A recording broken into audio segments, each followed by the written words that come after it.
আমরা বিরোধী দলে আছি, আমরা অনেক কাজই আমরা করাতে পারি না, সেগুলো সরকারের যারা নেতা নেত্রীরা আছেন এলাকায় তারা বাধা দেন। মহিলাটিকে বিবস্ত করে ঘোরানো হলো বা তাকে পিটানো হয়েছিল, গণপিটুনি, যেটা একমাত্র বিরোধীদের জন্যই। কিন্তু সেখানে দেখা যায় কোনো প্রশ্ন জিজ্ঞাসা করলে সেখানে আমাদের কিছু একটা কথা বলার পর, এক দুটো কথা বলার পর আমাদের যে ওখানে আপনার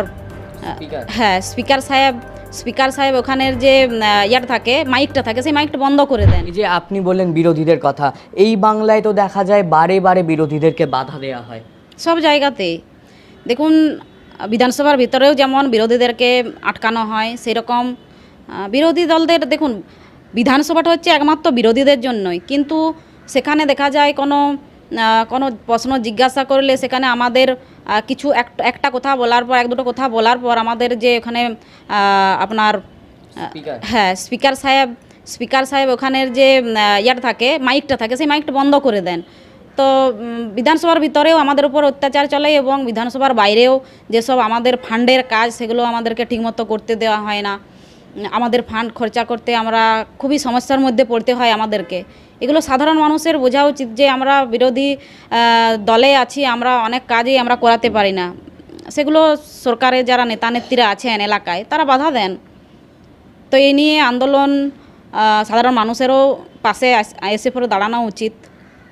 এবং এই যে এটা সব জায়গাতেই হচ্ছে, সব জায়গাতে, শুধু আমার বিধানসভাতে না, প্রত্যেকটা বিধানসভার প্রত্যেকটা ভারতীয় জনতা পার্টির যতজন এমএলএ আছে সেখানেই এই সিচুয়েশান।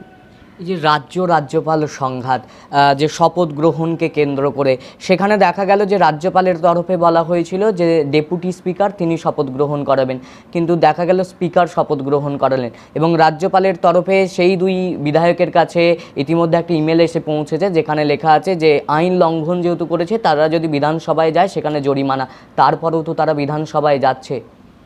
দেখুন, বিধানসভার কথা কি বলবো, দেখুন ওইখানে যখন আমরা কোনো পশ্চিমবঙ্গের মানুষের জন্য যদি আমরা কোনো আন্দোলন করি, নারী নির্যাতন বলুন বা কোথাও বগটুইয়ের মতন ঘটনা বলুন বা সন্দেশখালির মতন ঘটনা বলুন বা আরও বিভিন্ন জায়গাতে যে ঘটনাগুলো হয়েছে সেগুলো নিয়ে যখন আমরা আন্দোলন করেছি, তারপরের থেকেই স্পিকার সাহেব দেখলেন যে পশ্চিমবঙ্গের মানুষ তো দেখতে পেয়ে যাচ্ছেন যে ভারতীয় জনতা পার্টির এবং বিজেপি থেকে যারা জিতে এসেছেন মানুষের আশীর্বাদে, এলাকার মানুষের আশীর্বাদে জিতে যারা আমরা এসেছি, তারা আমরা চেষ্টা করেছি মানুষের পাশে দাঁড়িয়ে বিধানসভার ভিতরে আমরা পশ্চিমবঙ্গের মানুষের জন্য লড়াই করতে। কিন্তু সেখানে দেখা গেছে আপনারা যারা গণতন্ত্রের চতুর্থ স্তম্ভ আমরা আপনাদেরকে বলি, তো সেই আপনাদেরকে ভিতরে ঢুকতে দেওয়া হয় না।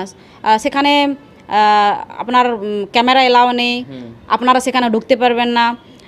তার ফলে কী হবে যে পশ্চিমবঙ্গের মানুষ, আমাদের যে আন্দোলনগুলো, আমরাও যে পশ্চিমবঙ্গের মানুষের জন্য চিৎকার চেঁচামেচি করি বা তাদের জন্য, তাদের হয়ে কথা বলি, মানে তাদের অধিকার পাইয়ে দেওয়ার জন্য, পাইয়ে দেওয়ার কথা বলি, তো সেগুলো যাতে করে পশ্চিমবঙ্গের মানুষ দেখতে না পায় সেই জন্যই আপনাদেরকে ভিতরে ঢুকতে দেয় না।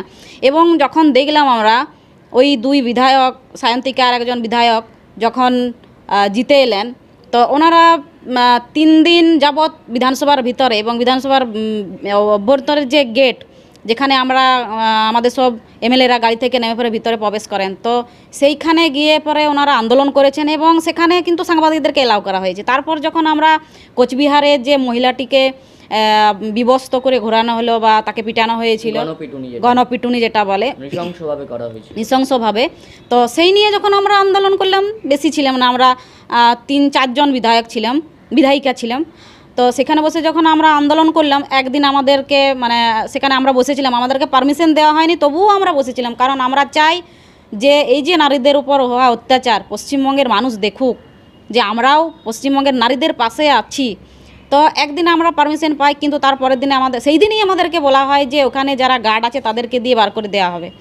কিন্তু আমরা আমাদের মতন করে 12টার থেকে 2টা পর্যন্ত আমরা ওইখানে আন্দোলন করি। তারপরের দিন বৃষ্টিতে ভিজে ভিজে আমরা বিধানসভার গেটের বাইরেও আন্দোলন করি, কারণ আমরা নারীদের পাশে আছি। তো সেক্ষেত্রে আমরা ভালোই বুঝতে পারছি যে স্পিকার একটা দ্বিচারিতা করছেন, বিরোধীদের জন্য এক আইন আর শাসকদের জন্য এক আইন, এটা আমরা প্রথম থেকেই দেখে আসছি।